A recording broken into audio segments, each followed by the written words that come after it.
Marketing is an essential part of your plumbing business, but how do you decide how much money to spend, right? How do you come up with your budget for the year? And how do you decide what kind of marketing you should be doing and how much money you should be spending on each one? In this video, we're gonna go over all that and more.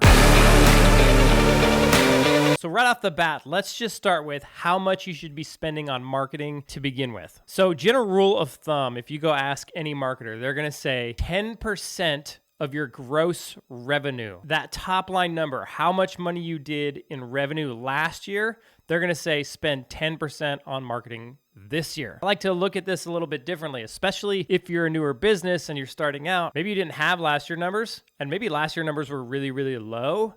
So this year you want to grow? Well, how do you figure out how much money to spend? So I like to look at it as where I want to be at the end of the year. I'm going to start marketing to that revenue number right now. So for example, if I did 3 million in revenue last year and I want to get to 4 million in revenue this year, then I need to spend 10% of 4 million on marketing this year. So for example, in 2020, my company did $2.8 million in revenue. But I knew that in 2022, I wanted to hit closer to $5 million in revenue. So I set my marketing budget in that 8 to 10% range. And we spent between $400,000 and $500,000 on marketing in 2022. And guess what happened? We hit our $5 million revenue goal. So let me give you another example of a company that maybe is a little smaller. Let's say last year you just started out, you did $300,000 or $400,000 in revenue, and this year you want to hit $1 million. So using the 10% rule, you need to spend $100,000 on marketing. Now, something you need to keep in mind here is that with marketing, you're always going to have these like baseline costs, and then you have ad spend. So you might have to pay your marketing company a couple $1,000s a month. You might have to pay a social media company. You might be paying a direct mail company. You have these companies handling these certain portions of your marketing, and then you have ad spend on top of that. So when you're smaller, you might need to allocate a larger portion of your budget to cover the baseline costs, but still get enough ad spend out of it. So you might be spending 15% on marketing in the beginning, but as you grow and scale, the baseline cost of those marketing companies is going to be less of a percentage of your overall budget, and then your overall budget can shrink down to that 8 to 10% range. One thing I do know for sure is that the businesses that are consistently willing to spend money on marketing are the ones who win. Not only short-term, but long-term. I see a lot of businesses, they do really good short-term spending on marketing, and then they think, I've got a good enough name, I'll just let that carry me through. And so they stop spending on marketing, and then they lose a ton of market share. And that allows somebody else to come in and snag up that market share. And it can be really hard for that other company to get it back. So if you're going to spend on marketing, you want to make sure and be consistent and consistently spend a good amount of money on marketing, because it's going to keep you successful short-term and long-term. So that's how you figure out your budget, okay? 8 to 10% of your revenue goals for the year. How do you decide where to spend that money? So I like to think of this in stages of growth. As your plumbing company grows, you're going to spend your marketing in different areas. And there's a few things to look at. There's two different styles of marketing, and I like to think of it as marketing and advertising. Advertising would be things that get a lead coming to you, like a phone call to you, with money that you spend on leads. So examples of that would be like Home Advisor, Angie's List, Google pay-per-click, and Google local service ads. Those are all advertising. You spend money, and in return, you get a phone call. The other half of the equation is marketing.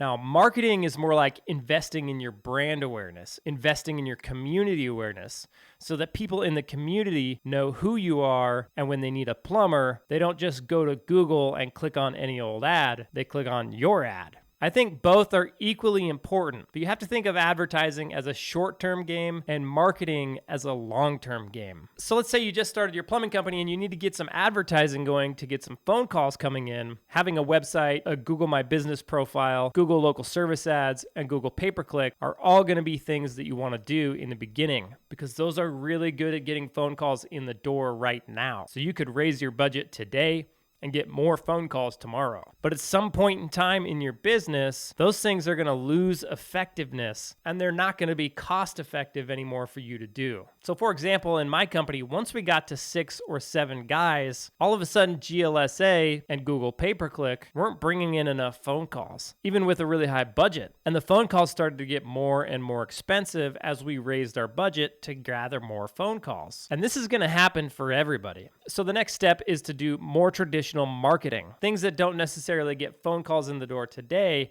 but are more of a long-term game where you're building your brand awareness and your community awareness so that people start knowing who you are and they start liking you and they start knowing what you're all about. That way, when they need your services, they call you instead of the other guys. This type of marketing will build resilience in your business and keep the ebbs and flows of work more even so that those slow times don't hurt so bad. And one mistake I made in my plumbing business is that I didn't do this soon enough. So once you have your GMB, your GLSA, and your Google pay-per-click and your website in place, the next thing you need to do is to start investing in marketing. Now, there's a lot of different things you can do. You can do social media, TV, radio, billboards, you can wrap a bus. All those things are traditional forms of marketing. But as far as cost effectiveness, the amount of people you can reach, and the targeting options you have, social media should be the first spot you start to invest. And then once you max out your social media, then you can move to other traditional forms like TV, radio, billboards, wrapping buses, those sorts of things if you need to. All we do in my company outside of traditional advertising is we spend on social media, we sponsor local sports teams, and we go to lots of local events like home shows and trade shows where we can get a booth and we can do giveaways and we can meet a lot of the clients in person. So the moral of the story is, if you're just starting out, make sure you have your website, your GMB, your GLSA, and your Google pay-per-click, and then start spending money on social media. It's the best bang for your buck when you're looking at getting your company recognized in the community and building trust in the people that are going to hire you later. And the best way to figure out how much money to spend in each area is to talk to your marketing company. They'll usually have a pretty good idea of what it takes to capture the size audience that you have. So go to your Google pay-per-click provider and say, look, I need more phone calls. Can I spend more money here and get more phone calls? And is it cost effective? Go to your social media provider and ask them the same thing. Hey, I need more brand awareness. Can I spend more money here? And is it cost effective? And they'll usually be able to help you out setting a budget, tracking those kinds of results, and letting you know if you can spend more money on it or if your money would be better spent on some other form of marketing. So that's how I set my marketing budget, and that's how I allocate where my funds go. If you guys need help with your social media, make sure and check out plumsocial.media, where we help plumbing businesses dominate their local market on social media. We're really good at it. See you guys later.